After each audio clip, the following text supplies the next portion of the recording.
Hello বন্ধুরা, আমি চলে এলাম ঝুমা পাকশালায়। তোমাদেরকে আজকে আমি দেখো, এই যে এটা হলো তোমার সরপুঁটি মাছ, একদম তাজা মাছ। এই সরপুঁটি একদম তাজা ছিল মাছটি। দেখো, এই মাছের আমি আজকে তোমাদেরকে ঝোল করে দেখাচ্ছি। আমি প্রথমে মাছের মধ্যে হলুদ দিয়ে দিলাম, হলুদ আর নুন দিয়ে আমি মাছটা মেখে নিচ্ছি। কড়াই বসিয়েছিলাম, কড়াই গরমও হয়ে গেছে, আমি কড়াইতে তেল দিয়ে দিচ্ছি। এই দেখো, কড়াইয়ের তেল গরম হয়ে গেছে, আমি এবার মাছগুলো ভেজে নেব। মাছ দিয়ে দিলাম। বেশি একটা কড়া করে ভাজবো না, কারণ তাজা মাছ তো, একটু হালকা ভাজাই করব। মাছগুলো আমি উল্টে দিচ্ছি, এক পাশ ভাজা হয়ে গেছে, আরেক পাশ ভেজে নিচ্ছি।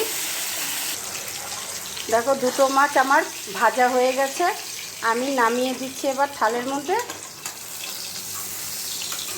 এইভাবে আমি সবগুলো মাছ ভেজে নেব।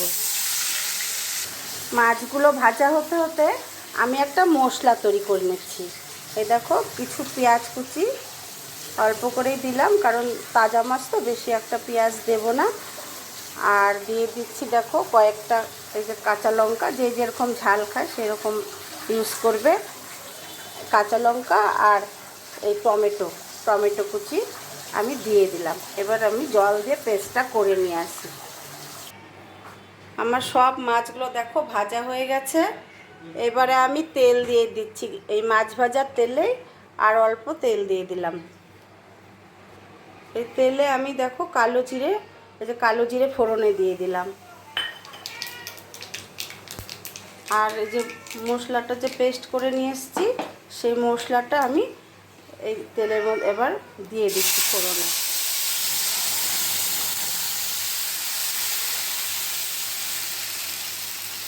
ছোট চামচের 1 চামচ সাদা জিরের গুঁড়ো দিয়ে দিচ্ছি।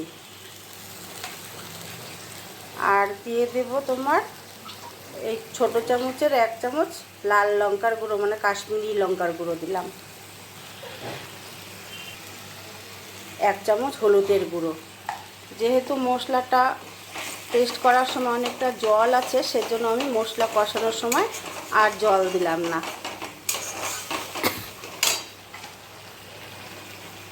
এবারে স্বাদ মতন আমি নুন দিয়ে দেব। এই যে স্বাদ মতন নুনটা দিয়ে দিলাম। এবার মশলাটাকে আমি ভালো করে কষিয়ে নেব। মশলাটা দেখো অর্ধেক কিন্তু আমার কষানো হয়ে গেছে। আমি তোমাদেরকে তো বলিনি আমি শিম দিয়ে রান্না করবো। এই দেখো, এখন তো নতুন শিম, কচি কচি শিম। এই দেখো, আমি এইভাবে 2 টুকরো করে শিম কেটে নিয়েছি, আর যেগুলো ছোট সেগুলো গোটা রেখেছি। এই যে শিমগুলো আমি দিয়ে দিচ্ছি এবার মশলার মধ্যে। শিমগুলো দিয়ে এবার ভালো করে একদম কষিয়ে নেব।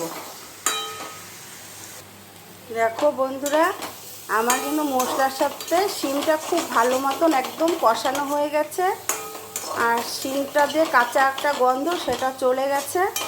এবারে আমি জল দিয়ে দেব।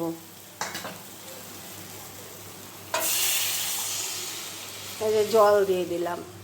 শিমটাও সেদ্ধ হবে, আর মাছগুলো পরে আমি ঝোলটা ফুটে গেলে মাছগুলো দিয়ে দেব। মাছের ঝোলটা দেখো ফুটে গেছে। এবারে আমি মাছগুলো দিয়ে দেব, সবগুলো মাছ দিয়ে আর একটু ফুটিয়ে নেব। আর এই 3টে কাঁচা লঙ্কা চেরা আমি দিয়ে দিচ্ছি। আমার মাছের ঝোলটা হয়ে গেছে, কারণ একটু পাতলা পাতলাই করব। এবার আমি ধনেপাতা কুচি দিয়ে দিলাম ঝোলের মধ্যে।